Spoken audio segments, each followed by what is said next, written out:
নমস্কার, আমি দেবশ্রী বন্দ্যোপাধ্যায়। আমরা আছি ট্রামলাইন পডকাস্টের তৃতীয় পর্বে। আমার সাথে রয়েছেন আমাদের ট্রামলাইনের সম্পাদক, আমার সহকর্মী শ্রী তথাগত দত্ত, এবং আমাদের সাথে রয়েছেন আজকে যিনি, তারও আলাদা করে পরিচয় দেওয়ার কিছু নেই, আমাদের আগের দুই পর্বের অতিথিদের মতোই তিনিও আমাদের আধুনিকতার একজন প্রধান পুরুষ, অন্যতম পুরুষ, এবং আমাদের সবার সিনিয়র শ্রী রঞ্জন বন্দ্যোপাধ্যায়। রঞ্জনদার কাছে আমাদের অনেক প্রশ্ন। প্রথম প্রশ্ন যাওয়ার আগে আমি রঞ্জনদার লেখা পড়ে, যেহেতু আমরা বড় হয়েছি, আমাদের একাধিক প্রজন্ম, আমরা লেখা থেকে কয়েকটা অংশ একটু পাঠ করতে চাই। রঞ্জনদার সম্প্রতি বেরিয়েছে মায়াবী টেবিল সংকলনটি বইমেলায়। তাতে উনি তার ভূমিকায় এক জায়গায় লিখছেন, মনে আছে প্রায় 1.5 বছর আগে বর্ষার বিকেলে সেই আড্ডায় তাতাইয়ের আগ্রহী তাকানো, আর মনে আছে আমার উত্তর যেমন ওরহান পামুকের লেখার টেবিল, যে লেখার টেবিলের ছবি তিনি নিজেই এঁকেছেন তার আত্মজীবনী মেমোরিজ অফ ডিস্ট্যান্ট মাউন্টেন্স বইয়ে। আর সেই নিঃসঙ্গ ভাবুক টেবিলটার পাশে তিনি ঝুলিয়ে দিয়েছেন তার এক সময়ের বন্ধুনি বিখ্যাত সুন্দরী উপন্যাসিক কিরণ দেসাইয়ের অন্তর্বাসের রাঙা ছবি, কিংবা প্যারিসের ছাদ ঘরে সঙ্গিনী সাজিয়ে দেওয়া মিলান কুন্দেরার কালো আরশির মতো লেখার টেবিল, কিংবা রবীন্দ্রনাথের বিশেষ পছন্দের এক পা ভাঙা লেখার টেবিল, যেটাকে তিনি কোলের ওপর টেনে নিতে পারেন পদাঘাতের বাধা না থাকার সৌজন্যে। আবার ধরা যাক সত্যজিৎ রায়ের লেখার বা আঁকার টেবিল, টেবিলই নয়, তার দুই হাঁটু, তার অজস্র সৃজন, তার হাঁটুর অবদান স্বীকার না করে উপায় নেই। আর রিচার্ড বার্টন কি লিখতে পারতেন এলিজাবেথ টেলরের সঙ্গে কামনা দিনলিপি হোটেলের ঘরের মাতাল টেবিলের বুক ছাড়া? তো এই টেবিল, মায়াবী টেবিলের সূত্র ধরেই আমি রঞ্জনদার কাছে যেতে চাই। রঞ্জনদা, এই যে বিশ্ব সংস্কৃতি, বিশ্ব সাহিত্য এবং তাদের মায়াবী টেবিল, আপনার কাছে কিভাবে এলো এই আইডিয়াটা, একটু যদি বলেন। আচ্ছা, এই প্রসঙ্গটা যাবার আগে আমি একটুখানি বলি যে আমরা এই একটা সুন্দর জায়গায়, এটা একটু ভেন্যুটা একটু বলে দাও। ভেন্যুটা একটু বলি যে এই সুন্দর জায়গাটার নাম হচ্ছে মৃত্তিকা। নামটা আমি দিয়েছিলাম। আর এর বড় ভাই যে প্রথম জন্মেছিল তার নাম হচ্ছে মাড, সেটা নিচের তলাটা। এটা রাসবিহারী অ্যাভিনিউ একবারে ওপরে, যে বাড়িতে দেবব্রত বিশ্বাস থাকতেন সেই বাড়িতেই এই ক্যাফে এবং এই আড্ডার জায়গাটা হয়েছে, এবং এখানে এই সুন্দর সুন্দর অনুষ্ঠান করা যায়। এবং আমার প্রিয় বন্ধু অর্ণব এবং অনন্যা, তারা দুজন করেছেন, অর্ণব মিত্র এবং অনন্যা, তাদের আমরা ধন্যবাদ দিচ্ছি যে এই জায়গাটা আমরা এইভাবে সুন্দর করে সাজিয়ে দেওয়ার জন্য। এবং এবারে আমাদের সামনেই মায়াবী টেবিল, এবং মায়াবী টেবিলের উপর বইগুলো তোমরা রেখেছো, পিছনে এত বই রেখেছো।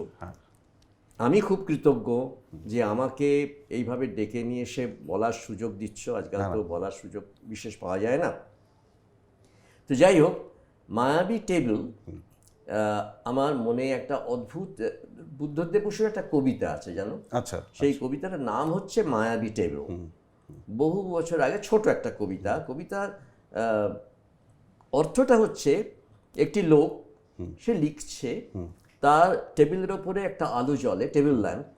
এই টেবিল ল্যাম্পের আলোটা তাকে প্রভাবিত করে, একটা মায়ার জগতে নিয়ে যায়, একটা মায়া সৃষ্টি করে, এবং তার কল্পনাকে প্রসারিত করে, এবং তাকে লেখক করে তোলে একভাবে, মায়াবী টেবিল।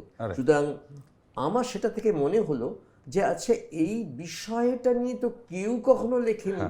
যে টেবিল ব্যবহার না করে আমরা লিখতেই পারবো না, সেই টেবিলের সঙ্গে, আমারও তো একটা লেখার টেবিল আছে, তো সেই লেখার টেবিলের সঙ্গে লেখকের সম্পর্কটা কি হতে পারে? এতদিন ধরে একই টেবিলে বসে তিনি লিখে যাচ্ছেন, বা বিভিন্ন টেবিলে হয়তো লিখছেন। রবীন্দ্রনাথের কথা আমি তাই জন্য সেই কারণে মনে হলো যে রবীন্দ্রনাথ বলতেন যে আমার লেখার টেবিল আর আঁকার টেবিলটা যেন কাছাকাছি না থাকে, ও দুটো যেন দূরত্বর একটা থাকে। কারণ বোধহয় ভয় পেতেন যে আঁকার ইনফ্লুয়েন্স হতো লেখার মধ্যে এসে যাবে, লেখার টেবিলের ইনফ্লুয়েন্স একটা কিছু ওর হতো, গন্ডগোল। আর একটাও সত্যিই পা ভাঙা টেবিল ছিল, সেটা উনি কোলের কাছে টেনে নিতে পারতেন, খঞ্জ বলে টেবিলটা, এবং টেবিলটা একটা পা না থাকলে সুবিধা হয়। তো সেই রকম ধরো তুমি পামুকের কথা বললে, এবং পামুক মেমোরিজ অফ ডিস্ট্যান্ট মাউন্টেন, যেটা সম্প্রতি মানে প্রকাশিত, তার আত্মজীবনী, আত্মজীবনী। এবং সেই আত্মজীবনীতে যখন উনি গোয়াতে ছিলেন কিরণ দেশাইয়ের সঙ্গে, ওর বান্ধবী, এখন অবশ্য সেপারেশন হয়ে গেছে ওদের, তো যাই হোক, কিরণ দেশাইয়ের টেবিল এঁকেছেন, লেখার টেবিলটা উনি এঁকেছেন, নিজেদের লেখার টেবিল এঁকেছেন, এবং সেই লেখার টেবিলের পাশে অন্তর্বাসন এঁকেছেন বান্ধবী। হ্যাঁ, সেসব ছবিগুলো আছে ওর মধ্যে। যাই হোক, আমি এইভাবে লিখতে শুরু করি, কিন্তু এটা আর একটা কথা বলার আছে, মায়াবী টেবিল নেমে বই যেটা বেরিয়েছে সেটাই কিন্তু robbar.com, যেটা .in, প্রতিদিনের যে প্রতিদিনের কাগজ robbar.in, ধারাবাহিক, যেটা ধারাবাহিক বেরোচ্ছে। সেটা তো অন্য নাম বোধহয় ওখানে, এই মায়াবী টেবিল নামটা নেই, কাঠখোদাই নামে নাম বেরোচ্ছে। এবং ওখানে এইটা যদি না বেরোতো, যদি প্রতিদিন এটাকে সিরিয়ালাইজ না করতো, তাহলে তো এটা হতো না। সুতরাং আমি তাদের কাছেও কৃতজ্ঞ যে আমাকে এতদিন ধরে, আমি 2 বছর ধরে লিখছি, প্রায় এখন 80টার উপরে হয়ে গেছে, এবং তোমার ওটা চলছে লেখাটা, এবং সেইটাই আমি মায়াবী টেবিল হিসেবে ব্যবহার। মায়াবী টেবিল নামটা যেহেতু আমাকে স্ট্রাইক করেছিল সেই সময়, সেই নামেই বেরোচ্ছে। এবং এটার জন্যে আমাদের প্রতিভাসের এডিটার বিজেশ সাহা, ও যদি না থাকতো তাহলে হয়তো ওই কাঠখোদাই নামেই বেরোতো, কিন্তু ও বললো না, আমি মায়াবী টেবিলটাই প্রেফার করছি, ওই নামটাই ওনার বেশি ভালো লেগেছে। এই তো এইখানে মায়াবী টেবিল নিয়ে যখন তুমি লিখছো, মানে বিশেষ করে এই ইন্টারন্যাশনাল যে সমস্ত রাইট, পাবকের কথা বললে, আরও কুন্দেরার কথা বললো, তো সেখানে ধরো 20th সেঞ্চুরির এই প্রথম, মানে 1920s পর থেকে up to let's say 1940s, 50s, 60s অবধি, ধরো এই যে স্প্যান অফ 40 years, 2-3 জন লেখকের নাম তুমি যদি বলো যে who has influenced you most আর কি। যেমন ধরো তুমি কুন্দেরা থাকবে নিশ্চয়ই, তোমার মুরাকামির নাম বলতে হবে, জাপানি লেখক। এবং তাছাড়া না, আমার এখন একদম লেটেস্ট আমি একদম পেয়ে বসেছি যেটা, সেটা তোমাকেও ওই অ্যানি অদ্ভুত একটা বানান, কিন্তু উচ্চারণটা, নামটা হচ্ছে যে ফরাসি লেখিকা, এবং তোমার 2022-তে নোবেল প্রাইজ পেয়েছেন উনি। 23 বোধহয়, 22 হবে। যাই হোক, এই খুবই সম্প্রতি নোবেল প্রাইজ পেয়েছেন, এবং কিন্তু ওর বয়স হয়ে গেছে, ওর এখন 86 চলছে, 1940 বর্ন। তো এই যে ব্যাপারটা, এবং উনি যেটা করেছেন সেটা খুব ইন্টারেস্টিং। উনি কিন্তু সমস্ত লেখাগুলোই আত্মজৈবনিক লেখা। ইয়াং ম্যান সম্পর্কে যদি একটু বলো 2 লাইন। আচ্ছা, ইয়াং ম্যানটা একেবারে লেটেস্ট বেরিয়েছে, ওই ইয়াং ম্যান। সেটা হচ্ছে যে উনি এখন 84-85 বছর বয়স। উনি যখন 54-55 বয়স যখন, তখন উনি একটি 18 বছর ছেলের সঙ্গে প্রেমে পড়লেন। এবং এই প্রেমটা প্রয়োজন ছিল বলে বলছেন।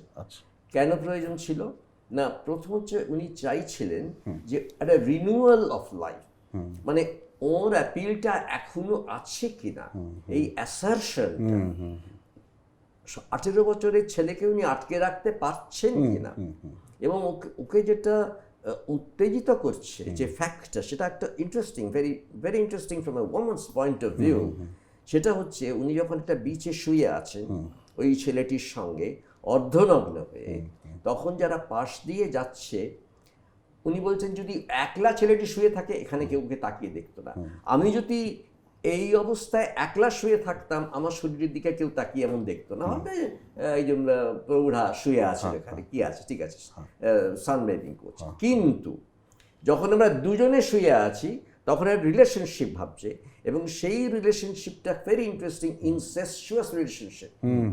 এই বয়সে না হলে হয় না, তখনই একটা ওদের মধ্যে গল্প তৈরি হচ্ছে। তাই জন্য ওরা 4 বার দেখছে, আর চোখে দেখছে, নানাভাবে দেখছে, ধাক্কা দিচ্ছি, আমার এই ধাক্কা দিতে বড় ভালো লাগছে, এই মেয়েটি বলছে। আর একটা কথা যেটা খুবই ইন্টারেস্টিং, ওনার আর একটা বই আছে দ্য গার্ল বলে, the story of the girl, story of the girl. ওইটা তো আবার সম্পূর্ণ একটা উল্টো জায়গা আর কি। যখন উনি 17-18 বছর বয়স, আচ্ছা। এবং ওনার থেকে বয়স্ক একজনের সাথে বয়স্ক প্রেম করছে। লোকের সঙ্গে প্রেম হচ্ছে, এবং তখন ওর যে এটা ছিল এবং সেটাতে উনি তখন কি কোন চোখে দেখছেন যে এই লোকটা কিন্তু আমার দাস হয়ে থাকবে, আমার এখন যা অ্যাট্রাকশন ও তো চলে গেছে, তখন শি ওয়াজ ডমিনেটিং। এখন কি উনি ডমিনেট করতে পারবেন? এই দুটো পাশাপাশি যদি পড়া যায় তাহলে মডার্ন একটি মডার্ন মহিলা বা এই যুগের মহিলা, তার যত বয়সী হোক না কেন, সেক্সুয়ালিটিকে কি চোখে দেখছেন।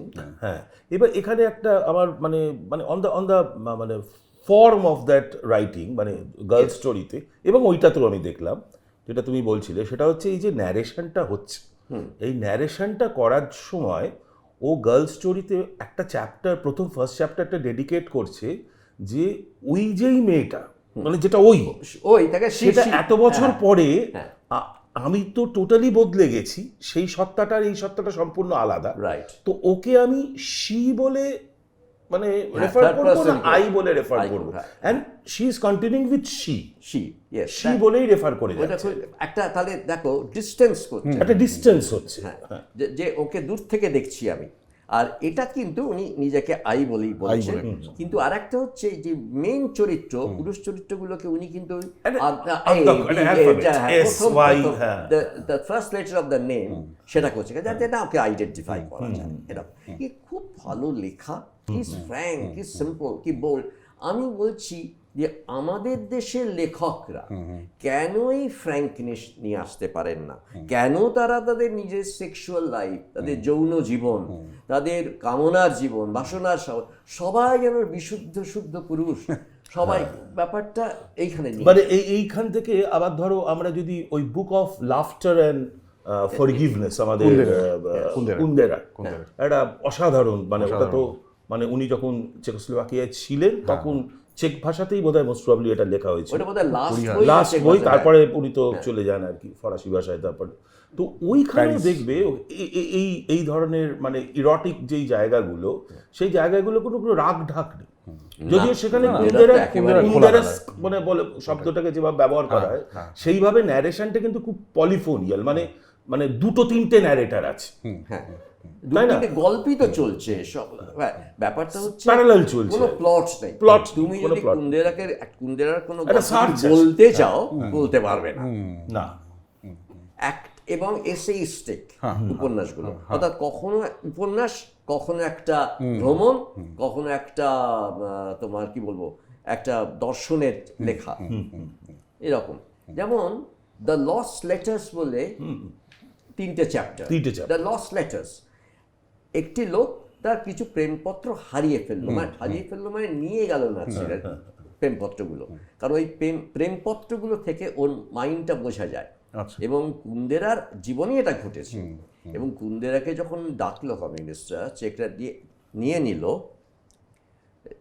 তখন কুন্দেরাকে বলল যে তুমি একটা কাজ করো, তুমি তোমার অতীতটাকে বিক্রি করো আমাদের কাছে, আমরা অতীত কিনছি, তোমার কোনো অতীত থাকবে না, কমপ্লিট, মানে একটা একটা একটা স্লেট যাতে কোনো লেখা নেই তোমার অতীতটা, কিন্তু তোমাকে আমরা একটা ভবিষ্যৎ দেব, সেই ভবিষ্যৎটা খুব সুন্দর, তুমি অফিস যাবে, বাড়ি আসবে, খাওয়া খাবে, টেলিভিশন দেখবে, যা আমরা দেখাবো, চিন্তা করবে না, ভাববে না, ভাবনাটাকে মেরে ফেলো, তুমি বই ফই লিখবে না, ওটা কিছু করতে হবে না তোমায়, তুমি তো নিশ্চিন্ত, তোমার টাকা পয়সা থাকবে।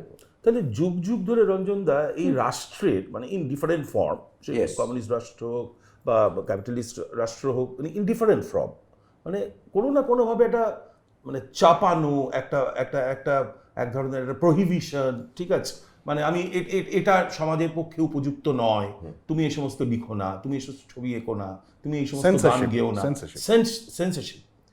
হ্যাঁ, তো এইখান থেকে আমরা যদি একটু মানে ধরো ওই আগের শতাব্দীর শুরুর দিক থেকে বা তারও আগের শতাব্দীর শুরুর দিক থেকে আমরা যদি কিছু মানে প্রহিবিটেড বুকস, যে মানে due to political or due to, যখন আপনি বড় হয়ে উঠছেন কলকাতায়, সেই সময় কলকাতাটা বা বাঙালিরা তাদের মধ্যে কি সেন্সরশিপটা এই পর্যায়ে ছিল? মানে মানে আজকে যে ধরনের অবস্থা, একটু বলুন না। সেই সময় কলেজ, আমার বড় হয়ে ওঠাটা যেটা বললো, এটা একটু আগে বলি যে ডেমোক্রেসি বলে কিন্তু পৃথিবীতে কিছু নেই, কোনোদিনই ছিল না। কোনোদিনই ছিল না। এবং থাকবেও না কখনো। সেটা বলেছেন সিমন দে বোভোয়ার যে বইটাতে, সেই বইটা নামই হচ্ছে আমেরিকা। আমেরিকার উপরে একটা বই লিখেছে, হ্যাঁ, আমেরিকায় খুব বিখ্যাত বই। বিখ্যাত। এবং সেটা উনি যৌবনে আমেরিকা গিয়েছিলেন, এবং তখনই ওর মনে হয়েছিল সেই সময় যে American democracy is actually dictatorship. সেটা দেখা যাচ্ছে এখন হ্যাঁ হ্যাঁ নানান ভাবে ডিক্টেটরশিপ, কিন্তু একটা বেঁধে দেওয়া হয় যে তুমি এর বাইরে পা ফেলতে পারবে না, বিকজ না হলে শাসন করাও যায় না বোধহয়, আমার মনে হয়। হ্যাঁ, যেটা বলছিলাম, আমরা কিন্তু বড় হয়েছি, আমি জন্মেছি 40s-এ। হ্যাঁ 40s-এ বাঙালি সমাজটা কিরকম ছিল সে ভাবা যায় না এখন, মানে কি পেরিয়ে এসেছি। সেখানে একেবারে স্ট্রিক্ট ডিসিপ্লিন, মানে বড়দের প্রণাম করতে হবে, শ্রদ্ধা করতে হবে, বড়দের কথা ফাইনাল, আমার বাবা যেটা বলবেন সেটা তর্কের ঊর্ধ্বে, মা যেটা বলবেন সেটা যদি বাবা অ্যাপ্রুভ করে তাহলে। এবারে শোনো সেন্সরশিপটা কীরকম। একটা বই পড়ছি আমি, আমার তখন বয়স 15-16। বইটার নাম হচ্ছে এপস অ্যান্ড এসেন্স, লেখকের নাম হচ্ছে অল্ডাস হাক্সলি। আচ্ছা এবং সেই বইটার কাভারে একটা ছবি আছে, দুটি উলঙ্গ নরনারী, স্কেচ, বড় কিছু নয়, কিন্তু তারা তাদের বুকের ওপর লেখা নো নো, আচ্ছা, এবং পিঠে পিঠে একটি করে স্তন। অর্থাৎ থার্ড ওয়ার্ল্ড ওয়ার হয়ে গেছে, নিউক্লিয়ার যে ব্যাপারটা হয়েছে, তার ফলে বিকলাঙ্গ শিশু জন্মাচ্ছে এবং নারীর দেহ পাল্টে যাচ্ছে। শুধুমাত্র নিউজিল্যান্ডে একটু সভ্যতা বেঁচে আছে, সেইখানে ঘটনা ঘটছে। এইবারে আমি কার্পেটের উপর বইটা, মানে আমার বাড়িতে একটা বইটা ফেলেছিল, আমি মাদুর পেতে পড়ছি। সেইখানে আমি যে ঘর থেকে বেরিয়েছি, মা বইটা নিয়ে গিয়ে বাবাকে দেখাচ্ছেন যে রঞ্জন এই বই পড়বে, খোকা এই বই পড়বে। বাবা দেখলেন, কালে হাসলি, হ্যাঁ পড়বে। এটা আমি মনে আছে, বাবা বলেছে। তো censorship begins at home, yes ওখান থেকে স্টার্ট। ইয়েস, সেই মানে ডিসিপ্লিন মানে কি, বাবার বন্ধু হয়তো পাশাপাশি কথা বলছেন মুখোমুখি, আমি মাঝখান থেকে চলে যেতে পারবো না, আচ্ছা আমাকে পারমিশন নিতে হবে, এরকম করতে হবে, আদারওয়াইজ ঘুরে যেতে হবে। এবং কোনো রকম খারাপ কথা মুখ দিয়ে কখনো বেরোবে না, গলা উঠবে না। আর বন্ধু বান্ধবী সব ভাই বোনেদের মধ্যে আমি কোনো মেয়ের সঙ্গে, বাইরের মেয়ের সঙ্গে মেশা মানে আউট অফ দ্য কোয়েশ্চেন, তাকে যদি অ্যাপ্রুভ হয় বাড়ি। এই জায়গা থেকে এই জায়গা থেকে ভাঙলে কবে আমি ভাঙলুম ওই বয়সেই। সেই স্পার্কটা শুনতে চাই। নূপুর বলে একটি মেয়ে ছিল আমাদের পাড়াতে। কোন পাড়া? শামপুকুর লেন, হাতিবাগান বাজার। ছাদের ওপরে ঘুড়ির সুদন মাঞ্জা দিচ্ছি, টিপ ধরে না, হ্যাঁ হ্যাঁ, ওদিক থেকে নূপুর আসছে, আমি এদিক থেকে টিপ ধরে যাচ্ছি। 2-3বার 4বার যাওয়ার পরে নূপুর এরকম করছে, নূপুর আমাকে ধরে চুমু খেয়েছে। এই ছোটবেলা আমি নূপুরের পেট কামড়ে দিয়েছিলাম, বুঝেছো? এই ভাঙলো ব্যাপার। তখনও কলেজে যাও? হ্যাঁ, তখন কি কলেজে গেছো? না, তখন তো একেবারে তারপরেই কলেজ যাচ্ছি। 16 বছর বয়সে কলেজে গেছি, এরা 14 বছর বয়স। কলেজে যখন গেলাম তখন ওইখানে গিয়ে আমার প্রথম প্রেম হলো সুশীলা এব্রাহাম, ক্রিশ্চিয়ান, কেরালার মেয়ে, খুব সুন্দর দেখতে। একটা অসুবিধে, একটু লক্ষ্মীটারা, কোন দিকে তাকিয়ে আছে বুঝতে পারতাম না। আমার সঙ্গে কথা বলছে না, আমার পাশের ছেলেটার সঙ্গে কথা বলছে, ওকেও বলতে পারে। She was so good looking. এবং ওর জন্য আমি ঠিক করে ফেললাম আমি ক্রিশ্চিয়ান হবই। এবং তখন মাকে বললাম যে আমি রোজ 8:30টার সময় অফিসে কলেজ যেতে হবে। কেন এত সকাল সকাল? কি না, বাইবেল ক্লাস হয় তো। তো আমি বাইবেল ক্লাসে ভর্তি হয়ে গেলাম, বাইবেল পড়লাম, সব কিছু করলাম, কিন্তু ওকে বিয়ে করা হলো না, ওর সঙ্গে প্রেমটাও তেমন জমেনি। আর সেই একটা শাসন তো ছিলই। আর তাছাড়া যেটা হলো হচ্ছে আমি কিন্তু বাইবেলে ভালো রেজাল্ট করলাম, এটা একটা অদ্ভুত ব্যাপার। কিন্তু খ্রিস্টানও হলাম না, বিয়েটাও করতে পারলাম না, এটা হলো। সেই সময় এইসব কাফ লাভস এগুলো কিন্তু তখন ডেভেলপ করতো না। হ্যাঁ হ্যাঁ এত বাধা বিপত্তির মধ্যে দিয়ে যেতে হতো, তারপরে পরীক্ষার চাপ, তারপরে বাড়ির শাসন। কিন্তু যাই হোক, আমি তো আমার টিচারের মেয়েকে বিয়ে করলাম, হ্যাঁ, হ্যাঁ, হ্যাঁ। যে দেবী একেবারে। ব্যানার্জির মেয়েকে, সেটা তো একটা রেভলিউশন। Right, right. বিয়ে করার পরে যা হয়েছিল বাড়িতে সেটা বলে কাজে, তারপর বাবা অ্যাকসেপ্টেড ফাইনালি। তারপর সেই বিয়ে ভাঙলাম বলে আমি এক ছাত্রীর সঙ্গে প্রেমে পড়লাম। আমার প্রথম স্ত্রী মারা গেছে, আমার দ্বিতীয় স্ত্রী এখনো বেঁচে আছে, আচ্ছা আচ্ছা এবং আমার একটি সন্তান আছে, তাকে আমি লাস্ট দেখেছি 11 বছর বয়সে। আচ্ছা। তারপরে এখন আর রাস্তায় দেখলে চিনতে পারবো না। কিন্তু সে he doesn't like me because I write in Bengali.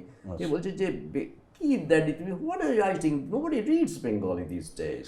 ও ভালো, তাকে আমরাই বড় করেছি এইভাবে, আমি নয়। রঞ্জনবাবু, আপনার হ্যাঁ মানে আপনার যে যৌবনের কথা আপনি বলছেন, যেখানে আপনার এই সম্পর্ক, বা আপনাদের মাস্টারমশাইদের কথা একটু যদি বলেন, কিরকম দ্যাট ইজ ডিফারেন্ট, শিক্ষকদের কথা। ওটা একেবারে অন্যরকম। আচ্ছা, আমার এক মাস্টারমশাইয়ের কথা বলি।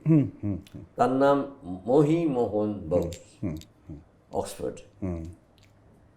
এবারে তার প্রেম জীবন নিয়ে একটু বলি। হ্যাঁ প্লিজ। হ্যাঁ, মহিবাবু আমাদের প্রেম জীবনের কথা বলছি। মহিবাবু কি ছিল? মহিবাবু দুটো চোখ ছিল, নাক এবং মুখ ছিল না, আচ্ছা সমস্ত পড়া। মানে চোখ দিয়েই সুপ্ত, চোখ দিয়েই এত সুন্দর দুটো চোখ, কি বলবো, নাকটা দুটো ফুটোর মতন। ওগুলো আর কি ইনসিগনিফিকেন্ট ছিল। হ্যাঁ, কারণ উনি অ্যাসিড দিয়ে পুড়িয়ে দিয়েছেন নিজের মুখটা। বাবা, ও ভাই, কেন? সে কি? উনি একটি মেয়ের প্রেমে পড়েছিলেন, এবং সেই মেয়েটি আরেকজন প্রেমিক ছিল, আচ্ছা তার নাম হুমায়ুন কবির। ওরে বাবা, দুজনেই প্রেমে পড়েছেন ওই মেয়েটি। মেয়েটি বলেছে যে ফার্স্ট হবে বিয়েতে তাকে আমি বিয়ে করব, মানে অনার্সে। হুমায়ুন কবিরের ইংলিশ অনার্স, মহিবাবুর ইংলিশ অনার্স, কলকাতা বিশ্ববিদ্যালয়। Humayun Kabir second, Mahibabu first. আবার বললো না, এই তো কলকাতা আবার এমএতে যা হবে, আবার হুমায়ুন ও ফার্স্ট সেকেন্ড ওই হলো রেজাল্ট। তখন এইসব কলকাতা বিশ্ববিদ্যালয় আমি মানি না, অক্সফোর্ডে যাও, গিয়ে যে ফার্স্ট হবে তাকে বিয়ে করো। এবার মহিবাবু বলছেন, well, I kept the English was my subject even at Oxford, but he switched to history. Humayun Kabir ওখানে ভালো রেজাল্ট করলো, আর বললো আমি তো আশা ছেড়েই দিলাম, তো মুখটাই পুড়িয়ে দিলাম। Pass. That was his life. আচ্ছা Slave work. He was আমার মাস্টারমশাই। আচ্ছা একদিন মাস্টারমশাই সিঁড়ি দিয়ে নামছি, তখন তো আর ইংল্যান্ড যাইনি। আমি জিজ্ঞেস করলাম, what would this sun in England look like sir? It's always clouded, but is it ever seen? Well, it's very seldom seen, my dear boy. It's very seldom seen. But the sun in England is a pale, penumbral phenomenon. 3টে P এরকম use. পেনাম্বরা আমরা সবাই জানি ছায়া, একটা গোল ছায়া হয়ে থাকে মেঘের মাঝখানে। Beautiful line. উনি আমাদের ইয়েটস পড়িয়েছিলেন, ইয়েটসের প্রেমের কবিতা পড়িয়েছিলেন। ওর মুখে আমি প্রথম শুনি যে ইয়েটস তোমার মডগন বলে একটি মেয়েকে ভালোবাসে, এবং মডগনকে কখনোই বিয়ে করতে পারছে না, কিন্তু তার শরীরের জন্য ইয়েটস তৃষ্ণার্ত। এবং উনি ইয়েটসের কবিতার যে সেক্সুয়ালিটি, সেটা ওইভাবে আমাকে এক্সপ্লেন করছেন টিউটোরিয়াল ক্লাসে বসে। 2-4 জন সেই ক্লাস থাকতেন, কারণ উনি আস্তে আস্তে বলতে অসামান্য পড়াতেন আমার ধারণা। এও সবাই বেশি পছন্দ করতো না। এটা বলছেন যে you know what happened? He could never marry Modgon. Modgon actually ditched him. And she was all the time talking about sort of adhyatikota, spirituality. মানে লাভটা যেন ওর কাছে একটা স্পিরিচুয়াল ব্যাপার, কিন্তু ও তো তাই চাচ্ছে না। তখন করলো কি, এডস করলো কি, হি সেডিউসড হার ডটার। আচ্ছা এবং সেই ডটার সত্যি সত্যি খুব সুন্দরী, ছবি দেখো, ছবি পাবে, খুব সুন্দরী। তার বয়স 18-19, ইয়েটসের বয়স প্রায় 45-40, এবং মডগনেরও বয়স একই।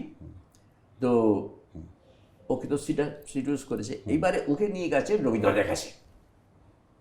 রবীন্দ্রনাথ তো ভালো লেগে গেছে, রবীন্দ্রনাথের যখন এইটা আমি লিখেছি, রবীন্দ্রনাথের ভালো লেগে গেছে, রবীন্দ্রনাথ বলছেন তুমি তো এত সুন্দর ফরাসিও জানো, তো তুমি আমার কবিতা ফরাসি অনুবাদ করো ফরাসিতে। তারপর দিন দেখে ইয়ের সঙ্গে চুমু টুমু খাচ্ছে, রদর টদর করছে রবীন্দ্রনাথের সামনে। রবীন্দ্রনাথের একটু ঈর্ষা জেগেছে মনে, যেন রবীন্দ্রনাথ তখন কিন্তু রানুর কথা ভুলে গেছেন আর কি, ঈর্ষা জেগেছে। এইবারে রবীন্দ্রনাথ বলছেন এটা তো ঠিক হচ্ছে না, এটা ইয়ার্স কি করছে, আমার এটা একদম পছন্দ করছে না, এটা ইয়ার্সের কানে গেছে। ইয়ার্স তারপরে একটা মজা করতেন, যে কেউ মানে কলকাতার সঙ্গে গিয়ে ইয়ার্সের সঙ্গে দেখা হলে ইয়ার্স জিজ্ঞেস করতেন, is old man still writing, write anymore. না, অসাধারণ রঞ্জনদা।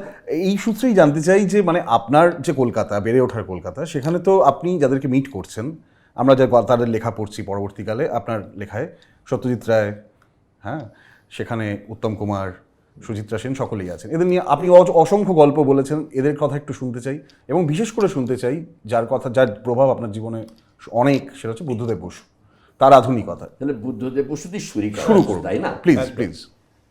আমার তখন বেশ কম বয়স, মানে আমি তখন বিয়ে পড়ি আর কি, 1960, রাইট। ধরো 17 বছর বয়স হবে বা 18 বছর বয়স হবে, 41 বন্ধ, 19 এরকম হবে। মানে বিয়েই পড়ি, কারণ আমি ভর্তি হলাম ইউনিভার্সিটিতে 62-তে বোধ হয়। তখন তো ইন্টারমিডিয়েট ছিল না। ওকে। 1950 কলেজে ভর্তি হচ্ছি, তারপর 2 বছর ইন্টারমিডিয়েট পড়ছি, তারপর 2 বছর বিয়ে পড়ছি, 4 বছর ওখানে যাচ্ছে। যাই হোক, ওই বিয়ে পড়ার সময় মানে যৌবন সবে শুরু হয়েছে আর কি, সেই সময় প্রথম গেছি বুদ্ধদেব বসুর বাড়িতে। কেন গেছি না, আমি তখন একটা আমার পয়সা খরচা করে, মানে পয়সা জমিয়ে আর কি, টিফিনের পয়সা, অমুক পয়সা তমুক পয়সা জমিয়ে একটা ম্যাগাজিন বার করেছি। ম্যাগাজিনের নাম দিয়েছি কল্পবাণী। বুদ্ধদেব বসুকে বলেছি আপনি একটা লেখা দেবেন। মানে এটা কি কবিতা ভবনে গেছিল? কবিতা ভবনে না, এখানকার না, নাকতলা। তখন চলে গেছে। আচ্ছা আচ্ছা। রাসবিহারী কবিতা না, ভবন। আচ্ছা। নাকতলায় গেছি, অনেক খুঁজে খুঁজে বাসে টাসে করে অনেক দূর তো, তখন এত তো ছিল না, আর তখন সবাই ওখানে বাড়ি টাড়ি তৈরি হচ্ছে, কলোনি এরিয়া। তো একটা উনি বাড়ি, ছোট বাড়ি করেছেন, সামনে বসেছিলেন, বলে কি ব্যাপার তুমি, হাইফেনটা কোথায় গেল? কিসের হাইফেন? কল্পের বাণী, কল্পবাণী, কিন্তু কল্পবাণী এক কথা তুমি শব্দ করতে পারো না, এটা হাইফেন দিতে হবে। না, মানে মেকআপ করতে অসুবিধা হচ্ছে বলে হাইফেনটা তুলে দিয়েছি। যাই হোক, বলে লেখা তো দেব, কিন্তু অর্থ ছাড়া তো আমি লেখা দিই না। তখনকার দিনে উনি 500 টাকা চাইলেন একটা লেখা দেওয়ার জন্য, এবং লেখা দিয়েছিলেন। লেখা দিয়েছিলেন ইয়েটসের ওপরেই। ইয়েটসের নাটক অনুবাদ করে দিয়েছিলেন, ভাবা যায় না। তো যাই, সেটা বড় না, কথা হচ্ছে উনি একদিন বসে আছে চুপচাপ, দুপুরবেলা আমি গেছি, তো প্রথমে প্রতিভা বসু এলেন, এসে বললেন তুমি তো রোগা কেন, তোমার মা খেতে দেয় না? প্রথম সেন্টেন্স। আমি হ্যাঁ খেতে দেন, কিন্তু আমি বেশি খেতে পারি না একসঙ্গে। তারপরে সোয়েটার পরেছিল, জোড়া সাপ দেওয়া, বলি তোমার মা বুনেছেন? না, আমার মাসিমার, আমার মাসতুতো দিদি বুনে দিয়েছেন, এটা বলুন, মনে আছে। খেয়ে যাবে, যাবার সময় তোমরা কথা বলো, চলে গেলেন ঘর থেকে। এইবারে বুদ্ধদেব বসু রিলকে নিয়ে কথা বলতে শুরু করে, রাইনের মারিয়া রিলকে, জার্মান পোয়েট। এবং আমি না স্তব্ধ হয়ে শুনছি, বুঝলে তো, যে একজন কবি জার্মান ভাষায় লিখতেন, চেক মূলত আর কি, চেক, তাহলে জার্মান ভাষায় লিখতেন, এবং জার্মান পোয়েট বলি উনি, জার্মান পোয়েট হিসেবেই ওনাকে। তার কারণ হচ্ছে যে উনি, ওর বান্ধবীর নাম ছিল লু, এবং তিনিও জার্মান। এবং যখন উনি ওই রিলকে যে তোমার সনেটসগুলো লিখলেন, এবং তখন তুই উনি বললেন যে আমার একটা লোনলি জায়গা চাই। তো লুর একটা কাসল ছিল, জানো কি, সব বান্ধবী একটা কাসল, বললে আমি ওই কাসলটার মধ্যে থাকবো। কাসলটা she lent him the castle. তো হোয়াট এভার ইট ইজ, সে উনি যেটা বলতে চাইলেন যে দেখো, কবি মানে কিন্তু শুধু যখন যে কবিতা লিখছে তা নয়, কবি মানে একজন মানুষ, সে যখন কিছু লিখছে না তখনও সে কবি, সে যখন প্রেম করছে তখনও সে কবি, অসাধারণ। সে যখন উপার্জন করছেন তখনও সে কবি, সবসময়। সে যদি ব্যবসা করে তখনও সে কবি। কবি একটা লাইফস্টাইল, কবি একটা ঘটনা, সেটা শুধু কবিতা লেখার জন্য নয়, সেটা অন্য মানুষ, সে সে অন্য ভাষায়, সে সাংকেতিক ভাষার মধ্যে ঢুকে গেছে। কবিতা মানুষ কেন লেখে, এখান থেকে শুরু হলো। গদ্য কেন লেখে, গদ্যের মধ্যে কোনো সংকেত নেই, কিন্তু কবিতার মধ্যে ভাষাকে অতিক্রম করার চেষ্টা সবসময় রয়েছে। এইভাবে উনি একটা সেটা একটা অসম্ভব সুন্দর অপরাহ্ন কেটেছিল আমার জীবনে। তারপরে উনি একটু মদ্যপান করার জন্য ওটা চাইলেন, ওটা খেলেন, মদটা রেখেছেন। আমি তো, রানু একটু দাও, কিছু খাবার দাও, এর সঙ্গে তো না খেলে তো লিভার খারাপ হয়ে যাবে। তখন ছানা দেওয়া হলো। আচ্ছা, উনি ছানাটা মিস করে পাঞ্জাবের মধ্যে দিয়ে ঢুকে এখানে চলে গেল, সেটা আবার তলা দিয়ে এসে এরকম করে ধরলেন। সেটা অবশ্য খাননি, টেবিলেই রেখে দিয়েছি। কি খাচ্ছিল? হুইস্কি? হুইস্কি এইটা আমাকে দেননি। কিন্তু এই আরেকটা কথা, এইটা নিয়ে কথা বলি যখন, তাহলে এই প্রসঙ্গটা যাই, যে একই কাণ্ড ঘটেছিল উৎপল দত্তর সময়। Utpal Dutta was drinking and I was interviewing him and he didn't offer me, he was drinking scotch and ওর বাড়ির বারান্দায়। এবং যেটা হলো, আমি শেষকালে আমি রেগে গেছি, আমাকে হুইস্কি দেননি বলে। আমি বললাম, do you think scotch whisky and communism can go together? Yes, it is because of such questions I do not allow dogs and critics to come to my theater. এবারে সেটা লিখতে গেছিলাম, সেটা লিখছিলাম আমি ইউথ টাইমস বলে তখন একটা magazine, তো ইনিস জাং ওয়াজ এডিটর দিল্লি থেকে। আমি ইনিসকে বললাম, ইনিস এ কথা বলেছি, that's the headline, they got that. তো সেই আর কি, সেই সময়কার এরা সব ছিলই কলকাতার। আরেকটা কথা বলি, যখন এর কথা উঠলো, বলতে পারি কি? প্লিজ বলুন না, প্লিজ। আরে যাই, কত চট করে বলি না কোথাও। শম্ভু মিত্র, শম্ভু মিত্রকে ইন্টারভিউ করতে বলা হয়েছে আমাকে। তো আমি শম্ভু মিত্রকে ইন্টারভিউ করতে গেছি, আমাকে পাঠিয়েছে এরা একদম সত্যি আনন্দবাজার থেকে, এবং পাঠিয়েছে আমাদের সুমন চট্টোপাধ্যায়। আচ্ছা। এদিকে শম্ভু মিত্র আমাকে ইন্টারভিউ দেবেন না। আমি বললাম, কেন দেবেন না ইন্টারভিউ? গোল পার্কের ফ্ল্যাটের ওই, না ফ্ল্যাটে নো, শম্ভু মিত্রের উপরে রাজা ছিল না, রাজা was making a documentary on him. সেটা কি হয়েছে, সেখানে একটা হোমের আলো, মানে আগুন জ্বলছে, মানে বিশুদ্ধি একটা ব্যাপার, হোম হচ্ছে, সে আগুনের মধ্যে দিয়েও শট নিচ্ছে, আর উনি চেয়ারে বসে নাটকের ব্যাকরণ পড়ছে ছুটি কাটাতে গিয়ে। এটা আমার কাছে না সমস্ত হিসেবে ভীষণ সাজানো লেগেছিল। ওই নাটকের ব্যাকরণ কেন করবে, সমমিত্র ছুটি কাটাতে কেন আগুন জ্বলবে, এইসব আমি জানি না। যাই হোক, সমমিত্র উনি দেবেন না। কেন আপনি নেবেন আমার, আমি সাক্ষাৎকার কেন দেব, আপনি কে? আমি কেউ নই, কিন্তু আমি কিছু হতেও চাই না, কিন্তু আমি শুধু আপনার পায়ের কাছে বসে আপনাকে কিছু প্রশ্ন করতে চাই, সেই অধিকার তো আমার আছে না? সে অধিকার নেই, অনধিকার চর্চা করছে না তুমি, হোয়াট এভার ইট ইজ, না। আমি তো কিছু বসে আছি, চুপ করে বসে যাই, দেবো না। এবারে আমাকে সুমন বলছে, কি ব্যাপার, ইন্টারভিউ দেবেন না তোমাকে? না দিচ্ছে না তো, এই বলেছে। বলি, ইন্টারভিউ না দিলেও তুমি একটা কাগজ লিখতে পারবে? বলে, হ্যাঁ পারবো। ওটা লিড হয়েছিল।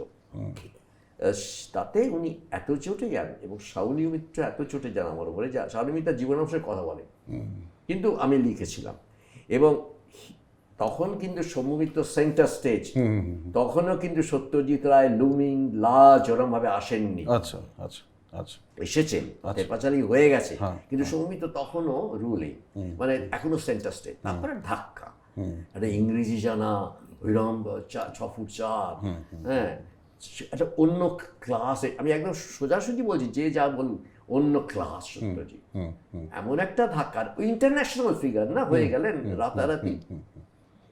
যেমন রবীন্দ্রনাথ হয়েছিল 1913 সাল থেকে, সেমনি সত্যজিৎ রায় যখন মানে আপনি তোর ঘরে গিয়ে ওকে দেখতেন ওই একটু যদি অভিজ্ঞতা, বলেন, লেখা এবং সত্যজিৎ রায় হচ্ছে আমি এমন একটা মানুষ যে আমি প্রেমে পড়ে গেলাম। মানে আমি তো জিনিয়াস অ্যাট ওয়ার্ক কখনো দেখিনি, আপনি লিখেছেন এই প্রথম দেখছি একজন জিনিয়াস অ্যাট ওয়ার্ক কি হতে পারে।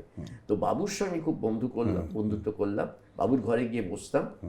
বাবুর ঘরে তখনকার সময় কিরকম দেখো, ব্রাহ্ম তো, কিন্তু প্লে বয় আসতো সত্যজিতের জন্য, এবং আমরা সেই প্লে বয় দেখতাম ও ঘরে বসে। এবং সত্যজিতের প্লে বয় কেন নিতেন না, শোনো ওখানে তো সব থেকে ভালো ইন্টারভিউগুলো ওরাই করে, ওইগুলোর জন্যই তো নিই। তো এটা কোন সময় এটা মোটামুটি? এটা হচ্ছে তোমার 69, হ্যাঁ, শেষের দিকে 69, 70, 72 এই সময়। ওই সময়। হ্যাঁ, তখন সত্যজিৎ এবারে টপ। আপনি পাশে বসে থাকতেন, আমি পাশে বসতাম, ও ছবি আঁকছে, লিখছে। কি ব্যাপার আজকে না কিছু নাই, আর কি এলাম, বসে আছেন, আঁকছেন, উঠে গেলেন, সিগারেট ধরালেন, পিয়ানোতে গান কম্পোজ করছেন, শীষ দিচ্ছেন, ওই রকম ডেভেলপড শীষ, মানে পুরো একটা ধরো মোৎসার্ট সুর সেটা বাজাচ্ছেন শীষেতে।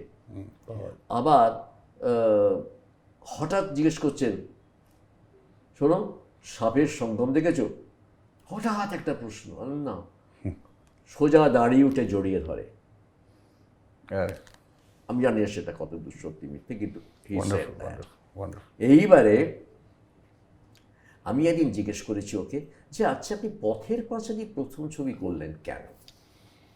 বলে দেখো খুব সিম্পল, আমি তো সংলাপ লিখতে শিখিনি, আর পথের পাঁচালীর সংলাপ এত ভালো, এত রিয়েলিস্টিক। কেন রিয়েলিস্টিক কেন?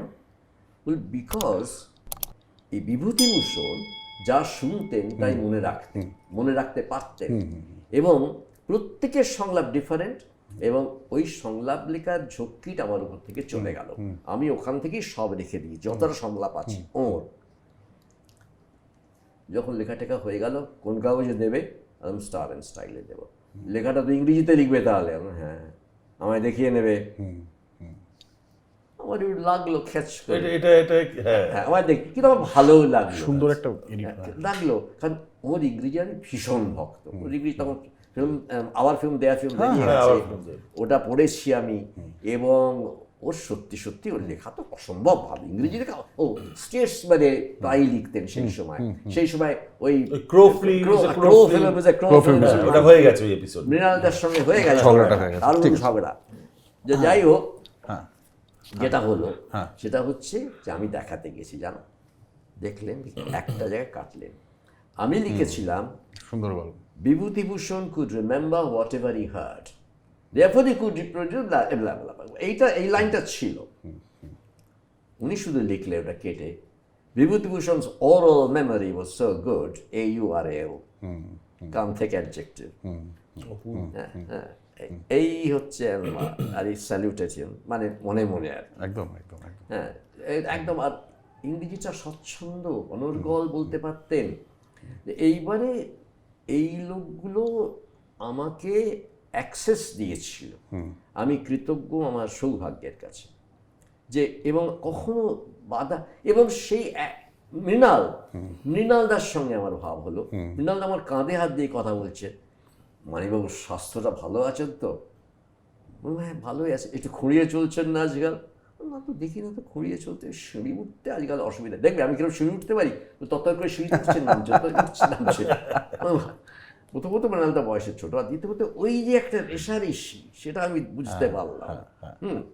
কোচ দিয়ে উঠছে নামছেন মৃণালদা, কিন্তু মৃণালদা একেবারে অন্যরকম। মৃণালদা হচ্ছে বন্ধু হতে পারে। মানিকদা আমার সামনে দাঁড়ালে আমি কখনো দাঁড়াতাম না, কারণ এত বড় একটা পাহাড় দাঁড়ায় সামনে, তো ভয় করে না। মানে এই দুটো লোক আমি দেখেছি পাশাপাশি কাজ করতে, দুরকম অথচ একই লাইনের কাজ করছেন। রামকিঙ্কর বেজকে ইন্টারভিউ করেছি, সেটা একটা দারুণ ব্যাপার।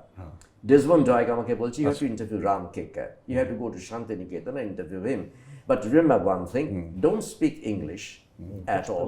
He hates the language, and second, you have to please him to get the interview. And how do I please him? That I don't know. Even if I know, I won't tell you. You have to fish for the truth, you know. You have to get him out of him. চাপ বাবা। এবারে গেছি, রামকিঙ্করের বাড়িতে পৌঁছেছি। রামকিঙ্কর বসে আছে সামনে। তুই আমার ইন্টারভিউ করবি? হ্যাঁ। কোন কাগজ? আমি তো বলতে পারছি না, স্টেটসম্যান। ইংরেজি কাগজ যদি না দেয়। আমি বলেছি এখনো তো বুঝতে পারছি না কোন কাগজে করবো, আমি এসেছি, একটু দেবেন না ইন্টারভিউ? আমি সব দিই, তবে তখন আমি বলছি, আচ্ছা আমি শুনেছি আপনাকে খুশি করতে পারলে আপনি ইন্টারভিউ দেন, না হলে দেন না। হ্যাঁ তো তা তো বটেই, আমায় তো খুশি করতে হবে তোকে। আমি কি করে খুশি করব? তুই তো বাংলাও জানিস না, ইংরেজিও জানিস না, কি করে খুশি করবি? আমার নাম রামকিঙ্কর, আমি রামকিঙ্কর, এটা বুঝতে পারছিস না? তো রামনিয়া। তখন একটাই মদের দোকান ছিল সেই স্টেশনের ধারে, ওখানে বোলপুরে স্টেশনে। হ্যাঁ, সেখানে গেলাম, রিক্সা করে গেলাম, মদ কিনে এনেছি। তো ওই যার সঙ্গে থাকতেন সেই মহিলা তখন বেরিয়েছেন, সাঁওতাল বয়স্কা। বলে, বাবু আপনারা এসব দিয়ে যান, উনি খান, ওর শরীরটা ভালো থাকে না, এই বিকেলবেলা যখন আসবেন দেখবেন আপনার শরীরটা ভালো, ওর শরীর ভালো নেই। তাহলে ইন্টারভিউ দেবে না নাকি? এটা দিলেও দেবে না, না দিলেও দেবে না, চলে গেল। বসে আছি, যাই হোক, সেখান থেকে একটা লোক ঝুড়ি মাথায় করে যাচ্ছে। বলে, এই শোন শোন শোন, কী আছে আজকে? বলে, ভালো সাপ আছে বাবু, কেটেছিস? হ্যাঁ দিয়ে যা। সাপের মাংস খান? কেটেছিস? বলে দিয়ে যা। তা বলে, আচ্ছা এবার শোনো, আমি আমার পেচ্ছাপ করবো। বলে উঠে দাঁড়িয়ে আমার সামনে ছচ্ছর করে ওই দাওয়া থেকে পেচ্ছাপ করবে। পরে বললেন, আসবে বিকেলবেলা, আমি তোকে গাড়ি করে ঘুরিয়ে দেবো। ঠিক, গাড়ি করে যখন ঘুরিয়ে দেবে, নো প্রবলেম, এদিকে কোণে ঘরে থাকি, নো প্রবলেম। আমি বিকেলবেলা আবার 4টে সাড়ে 4টে গেছি। রিক্সাওয়ালা তো ঠিক বলতেই নিয়ে চলে গেছে, দাঁড়িয়ে আছে। আমি ভাড়া দিয়ে দিয়েছি, কিন্তু যাচ্ছে না। বলছে, না বাবু আমি থাকছি। আমি তো গাড়ি মানে আমাকেই তো ডাকবে, আর কাউকে ডাকবে? গাড়ি তো আমরাই। এইবারে উনি না এলেন টলতে, জানো, বলছে আমাকে তো তুলতে হবে রিক্সাতে। রিক্সাওয়ালার আমি দুজনে মিলে ঠেলে ঠুলে ওকে বসালাম, তারপরে আমিও বসলাম।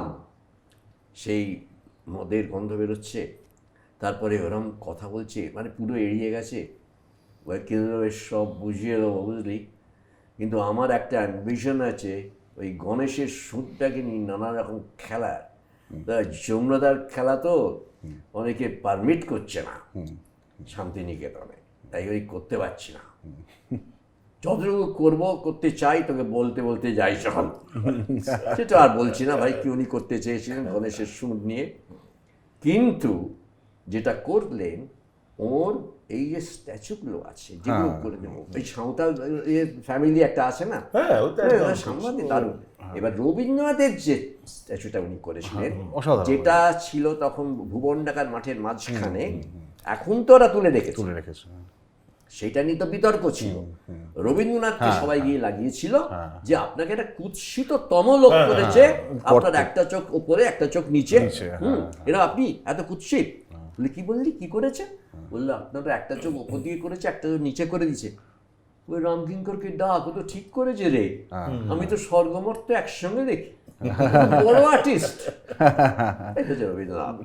শান্তিনিকেতন ভরে দিতে ঋত্বিক বাবু তো একটা ছবি এই সময় ডকুমেন্টারিটা করছিল। এই হচ্ছে আমার মানে তখনকার দিনের ইন্টারভিউগুলো এইভাবে হতো, এইসব লোককে ইন্টারভিউ করেও ভালো লাগতো।